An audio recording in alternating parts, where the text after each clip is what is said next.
បាច់ចាក់វ៉ែនតាឌឺទេ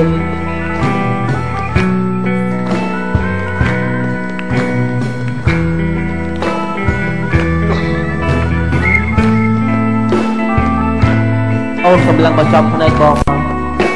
ទើបដឹងថាភ្នែកបងយ៉ាងម៉េច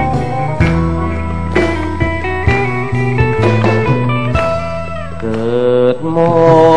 កជាតិនេះយ៉ាប់ក្ររូបរាងមិន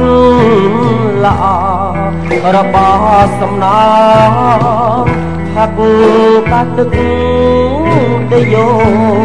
ហូបបាយនឹងថងស្រឡាញ់នាងល្អនាងស្រីដេកតាមសំយ៉ាប់ត្រដាបត្រដួងមុងខំស្រណំ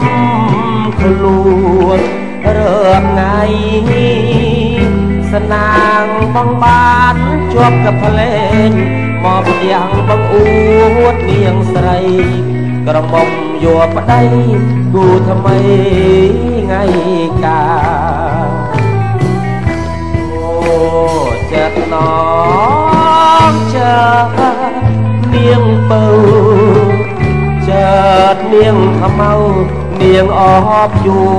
នគីអ្នកប្រសាខិនឡងបងអ្នកកំផ្លែងប្រាមិនមានកែវងានាងភ្លេចសន្យាថ្ងៃល្អអូយស្ដើងនាងអើយបានសុខថ្ងៃមុខស្រណុកខ្លួនកាន់ឡងលឺចិនរៀងអ្នកស្រែស្រមែរើជួយស្ដាប់ផងជូនពរនួនល្អពីបងអ្នកកំផ្លែ